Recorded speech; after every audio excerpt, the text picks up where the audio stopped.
Heat and coffee go hand in hand, right? Well, for some coffee growers, high temperatures can mean lower yields, damaged plants, and a huge loss of profits. An analysis by Climate Central showed on average an additional 57 days of harmful heat affecting the world's top coffee producing countries from Ethiopia to Brazil. Most of the coffee in the world is produced by smallholder farms in countries near the equator. So when extreme heat batters this so-called bean belt for extended periods of time, growers say it's the smaller farmers that are paying the price. The last 5 years have stressed out the beans and the growers who harvest them.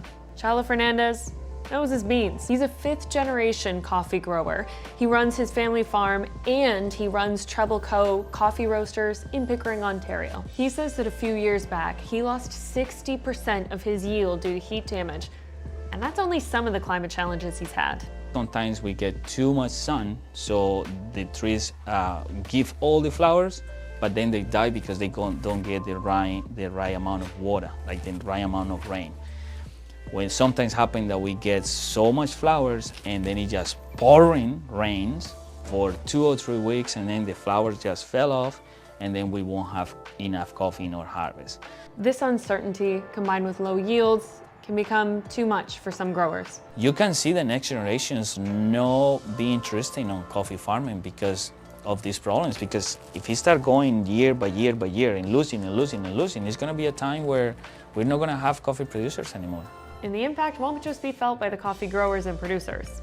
I think the cost of climate change is now being built into the cost of a cup of coffee. You know, we're seeing some of the large coffee food service institutions sort of absorb part of that cost because they want you to still come in and buy coffee, and you know, McDonald's froze the price of coffee because they want you to come in and buy a breakfast sandwich, or they want you to come in and buy a muffin. Tim Hortons has had very small price increases. I expect that as this continues, as this pressure continues, we'll see those increases.